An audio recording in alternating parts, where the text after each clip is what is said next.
السلام علیکم دوستو، حضور صلی اللہ علیہ وآلہ وسلم نے حضرت جبرائیل علیہ السلام سے پوچھا کہ اے جبرائیل، کیا آپ کو کبھی آسمان سے نازل ہوتے وقت مشقت کا سامنا بھی کرنا پڑا؟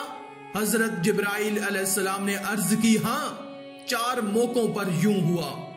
جب حضرت ابراہیم علیہ السلام کو آگ میں پھینک دیا گیا، میں عرش کے نیچے تھا، اللہ تعالیٰ نے فرمایا میرے بندے تک پہنچو۔ میں فوراً نیچے آیا اور آپ علیہ السلام سے پوچھا کیا میرے لائق کوئی خدمت ہے؟ انہوں نے کہا نہیں۔ جب حضرت ابراہیم علیہ السلام نے حضرت اسماعیل علیہ السلام کی گردن پر چھری رکھ دی، میں عرش کے نیچے تھا، اللہ تعالیٰ نے فرمایا میرے بندے کی خبر لو۔ میں پلک جھپکنے کی دیر میں نیچے آیا اور چھری کو پھیر دیا۔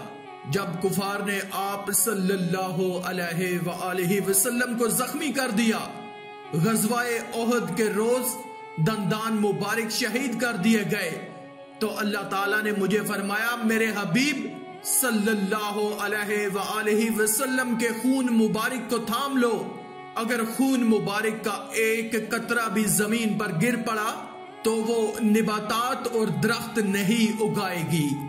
میں نے آپ صلی اللہ علیہ وآلہ وسلم کا مبارک خون اپنے ہاتھوں پر اٹھایا، پھر اسے ہوا میں اچھال دیا۔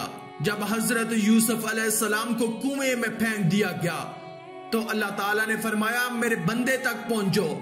میں نے آپ علیہ السلام کو کنویں کے پیندے تک پہنچنے سے قبل جا لیا، وہاں سے پتھر نکال کر اس پر آپ علیہ السلام کو بٹھا دیا۔